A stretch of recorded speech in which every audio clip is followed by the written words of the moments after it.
रायगड जिल्ह्यात रोहा तालुका शिवसेना पदाधिकारी मेळावा आणि भव्य पक्षप्रवेश सोहळा नुकताच संपन्न झाला। हा सोहळा मंत्री भरत गोगावले, आमदार महेंद्र दळवी आणि जिल्हाध्यक्ष प्रमोद घोसाळकर यांच्या प्रमुख उपस्थितीत संपन्न झाला। यावेळी भाजप, शिवसेना आणि राष्ट्रवादी काँग्रेसमधील 100हून अधिक पदाधिकाऱ्यांनी आणि कार्यकर्त्यांनी शिंदे गटात प्रवेश केलाय। रोहा तालुका शिवसेना पदाधिकारी मेळावा आणि भव्य पक्षप्रवेश सोहळ्याचे आयोजन तालुका प्रमुख ॲडव्होकेट मनोज कुमार शिंदे यांनी केले होते। या सोहळ्यात कॅबिनेट मंत्री भरत गोगावले, आमदार महेंद्र दळवी आणि रायगड जिल्हा प्रमुख प्रमोद घोसाळकर प्रमुख पाहुणे म्हणून उपस्थित होते। त्यांच्यासोबत जिल्हा आणि तालुक्यातील सर्व पदाधिकारी व्यासपीठावर उपस्थित होते। या प्रवेश सोहळ्यात रोहा तालुक्यातील भाजप, शिवसेना आणि राष्ट्रवादी काँग्रेसच्या 100हून अधिक पदाधिकाऱ्यांनी आणि कार्यकर्त्यांनी शिंदे गटात प्रवेश केला। यावेळी नवीन पदाधिकाऱ्यांची नियुक्तीपत्र देऊन नेमणूक करण्यात आली। या सोहळ्यात तालुका प्रमुख ॲडव्होकेट मनोज कुमार शिंदे यांच्या कार्यशैलीचे कौतुक करण्यात आले। विशेषतः 15 ऑगस्ट रोजी रोहा शहरात आयोजित करण्यात आलेल्या दहीहंडीच्या उत्तम नियोजनाबद्दल त्यांचे विशेष अभिनंदन करण्यात आले।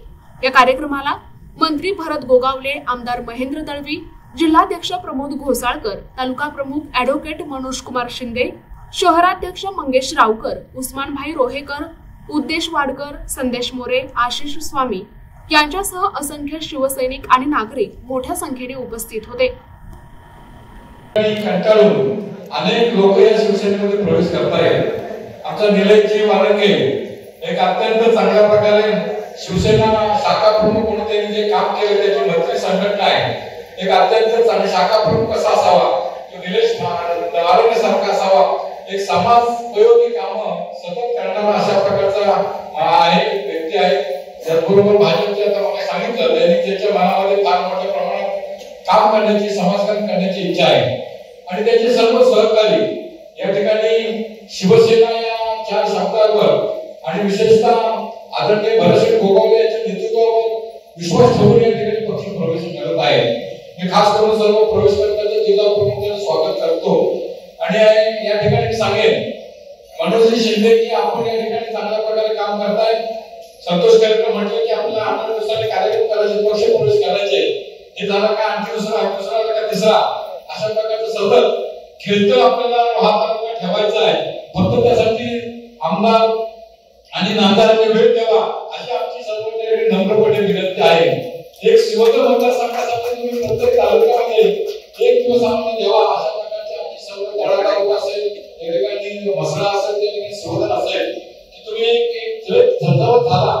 माननीय नामदार भरत गोगावले आम्ही गणपतीच्या वेळेला शिवधर मध्ये गेलो, मसळामध्ये गेलो, गणपती दर्शनासाठी गेलो, परंतु त्या 2-3 तासाच्या घरामध्ये या ठिकाणी वातावरण बदलून गेलं, संपूर्ण माहोल बदलून गेलं।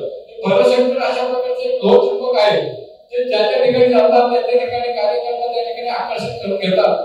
त्यांचं व्यक्तिमत्व फार मोठं व्यक्तिमत्व आहे आणि अशा प्रकारचं व्यक्तिमत्व आपल्याला लाभलं हे खऱ्या अर्थाने आपल्या सर्वांचं आपण नशीब आपण समजतो, भाग्य समजतो आणि अशा प्रकारच्या नेतृत्वाला या ठिकाणी पालकमंत्री आमच्या मनातले पालकमंत्रीच आहेत, परंतु या ठिकाणी ज्यांना आपण निवडून दिलं आणि त्यांनीच आमच्या बरोबर या ठिकाणी अशा प्रकारचं आमदार भरत गोगावलेच्या बाबतीत असं करणं हे अत्यंत चुकीचं आहे।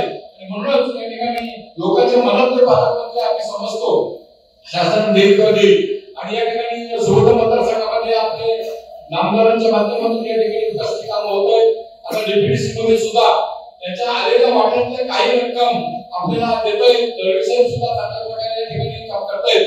दळवी साहेबांच्या चढेरे असतो हा निसर्गाचा नियम आहे। त्याच्यामध्ये त्या दिव्याला दोष न देता मी अंधारातून बाहेर निघण्याचा प्रयत्न या ठिकाणी करत आहे। शिवसेनेमध्ये लोकांची कामे पटापट होतात। हा माझा स्वतःचा वैयक्तिक अनुभव आहे, कारण मी युतीत काम केलेलं आहे, मी या नेत्यांना जाऊन पाहिलेलं आहे। मी माझी वैयक्तिक काही उदाहरणं इथे देऊ इच्छितो। काही वर्षापूर्वी आम्ही कोकण भवन या ठिकाणी एक अपील दाखल केली होती। आमच्या येथील भोटा दादा जो सरपंच झाले होते त्यांची अपील आम्ही कोकण भवन येथे दाखल केली होती। तर त्या अपील संदर्भात मदत व्हावी यासाठी आम्ही महाडला सन्माननीय भरत शेठ यांना भेटण्यासाठी गेलो होतो। भरत शेठना लवकर भेटावे यासाठी आम्ही सकाळी 7 वाजता लवकर पोहोचलो, म्हणलं आम्हाला सर्वात आधी भरत शेठ भेटतील। आम्ही 7 वाजता पोहोचलो, आम्हाला समजलं की बरेचसे 6 वाजतापासून लोकांना भेटताय आणि तिथे गेल्याच्या नंतर आम्हाला शेवटी बोलवलं लगेच. काय तुमचं आहे? त्यावेळी आम्ही वेगळ्या पक्षात काम करत होतो, तरी सुद्धा आम्हाला त्यांनी बोलवलं की खरं सांगतोय, मी काही खोटं सांगणार नाही. आम्ही त्यावेळी गेलो, त्यावेळी बरेचसे त्यांच्या गाडीत बसलेले आणि त्यांच्या गाडीला एक माणूस तळ लावत होता आणि अशाच परिस्थितीमध्ये त्यांनी आमचा अपील हे व्यवस्थितपणे ऐकून घेतलं, समजून घेतलं आणि त्यांनी आम्हाला सांगितलं का उद्या मी मंत्रालयात जाणार आहे, त्यावेळी कोकणगाव तिथे मला फोन करा. आम्ही कोकणगाव तिथे थांबलो, बरेचशे फोन केला. ते मंत्रालयात जात असताना त्यांनी गाडी थांबवून आमच्या सोबत मंत्रालयात कोकण आले आणि तो विकास आमच्या बाजूने लागला, त्याच्यामुळे मदत झाली. तसेच आपले सर्वांचे लाडके दमदार आमदार महेंद्रशेठ दळवी साहेब यांच्याबद्दल सुद्धा माझे वैयक्तिक अनुभव आहे. काही वर्षांपूर्वी मी ग्रामपंचायत सदस्य असताना ग्रामसेवकाचा भ्रष्टाचार हा उघडकीस आणल्यामुळे त्यांनी आमच्यावर खोटी अॅट्रॉसिटीची केस दाखल केली होती. त्यावेळी आम्ही माझे सहकारी हे 22 जण फरार होतो. त्यावेळी महेंद्रशेठ आमदार नव्हते. आम्ही अलिबागला त्यांची भेट घेतली आणि त्या ठिकाणी जवळपास 2 तास त्यांनी त्यांच्या घरी बसून आमची विचारपूस केली. पोलिसांना फोन केला, वकिलांना फोन केला आणि त्या केस संदर्भात आम्हाला योग्य ते मार्गदर्शन केले.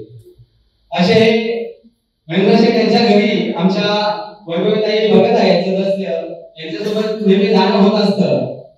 आणि महेंद्रशेठ यांची मी अजून एक सांगू. प्रतिनिधी नरेश कुशवाहा, NTV न्यूज मराठी, रोहा, रायगड.